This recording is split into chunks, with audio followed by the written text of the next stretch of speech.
ระยะเวลา3 ปีกว่านับตั้งแต่ทางรถไฟลาวจีนเริ่มดำเนินการขนส่งผู้โดยสารและสินค้าได้รุ่งเรืองขึ้น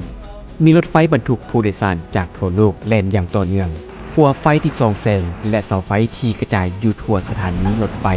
ส่องแสงให้แก่ผู้โดยสารและพนักงานที่ศูนย์คุ้มครองบำรุงรักษาทางรถไฟลาวจีนหลวงพระบางมีกลุ่มอาจารย์ลูกศิษย์ลาวจีนพวกเขาเฮ็ดเวียกในระดับความสูงกว่า20 เมตรเหตุการณ์บำรุงรักษาประจำวันของเสาไฟรถไฟเพื่อรับประกันการดำเนินงานรถไฟที่ปลอดภัยทุกคนต่างก็เอิ้นพวกเขาด้วยความหักแพงว่าบุรุษดวงดาวไม่เจอหมดกงขวาหันเบิ่งไปทางหน้าพักคอยจะอธิบายแผนการเฮ็ดเวียกของพวกเขาในมือนี้ในระหว่างเทศกาลปีใหม่จีนบุรุษดวงดาวยังคงเฮ็ดเวียกตามแนวทางรถไฟเวลา 8 โมงเช้าทีมเฮ็ดเวียกสายไฟฟ้าของศูนย์คุ้มครองบำรุงรักษาหลวงพระบางเกี่ยมกวดกาเสาไฟส่องแสงสูงถึง21.5 เมตร3 เสาในสถานีเซียนสู้คุณหัวหน้าหน่วยงานไฟฟ้าศูนย์คุ้มครองบำรุงรักษาหลวงพระบางเป็นสร้างอาวุโสในหน่วยงานเฮ็ดเวียกในภาคสนามกว่า30 ปีข้อยมีความผูกพันลึกซึ้งกับเสาไฟส่องแสง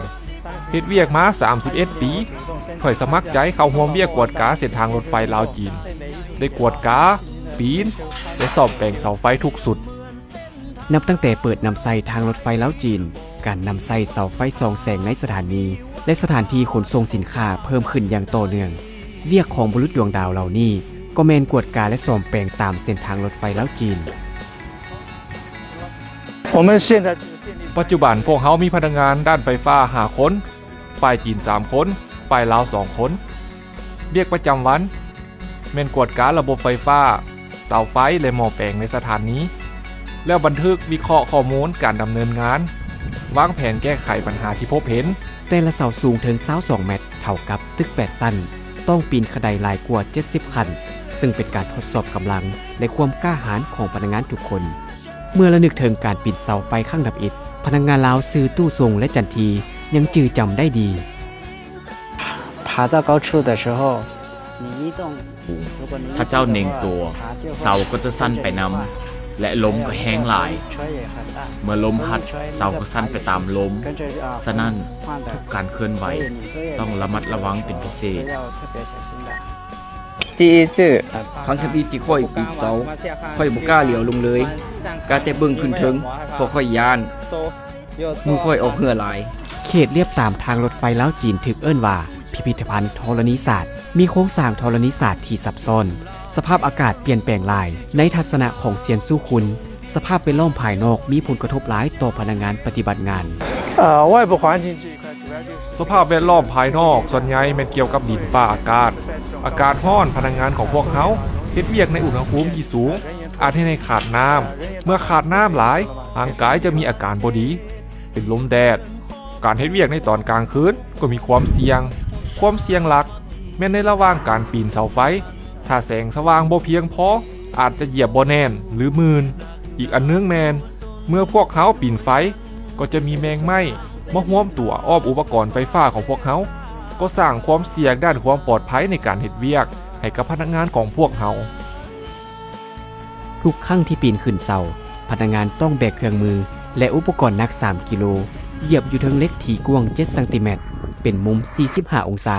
มือถือเครื่องจับ2 อันสลับเปลี่ยนการติดสายนิรภัยใส่คันได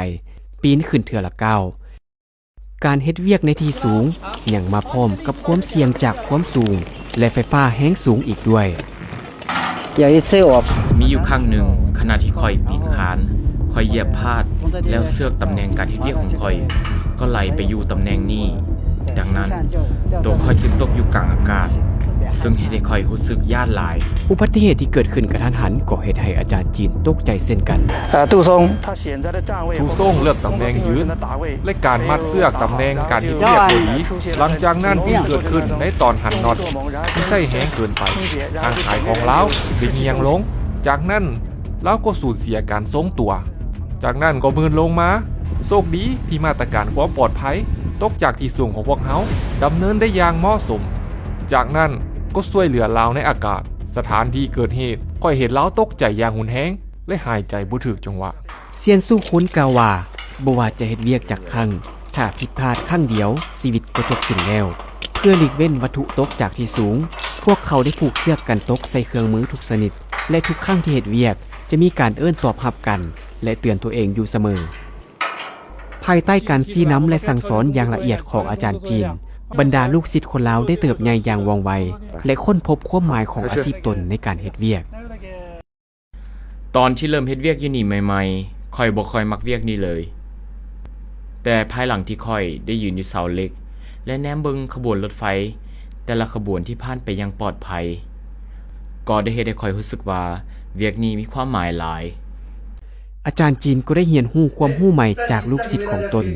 และรู้สึกได้ถึงความหักแพงของประชาชนจีนลาวในต่างแดน 2年内主要是因为我们刚来到这边， เนื่องจากว่าพวกเขาหากก็มาฮอดที่นี่บ่สามารถปรับตัวกับสิ่งแวดล้อมได้ อุณหภูมิสูง จากนั้นก็ได้เรียนรู้ความรู้เกี่ยวกับชีวิตจากนักเรียนลาว พวกเขาก็ได้แบ่งปันความรู้อย่างเต็มที่กับพวกเขาซึ่งว่าการเก็บหญ้าอยู่ป่า เพื่อลดพรความร้อนเฮ็ดให้ค่อยรู้สึกถึงความรู้สึกที่อบอุ่นอย่างยิ่งในต่างแดน ก่อนวันบุญกุดจีนพนักงานได้สำเร็จการซ่อมแปลงบำรุงรักษา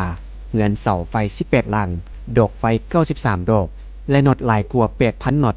เมื่อตกยามค่ำดอกไฟได้ส่องแสงสว่างต่างกาลเวลา สนองความปลอดภัยให้แก่การขนส่งทางรถไฟ และกลุ่มอาจารย์และลูกศิษย์จีนลาวเหล่านี้ ก็เป็นผู้ปกป้องเสาไฟเหล่านี้ ทางรถไฟเราที่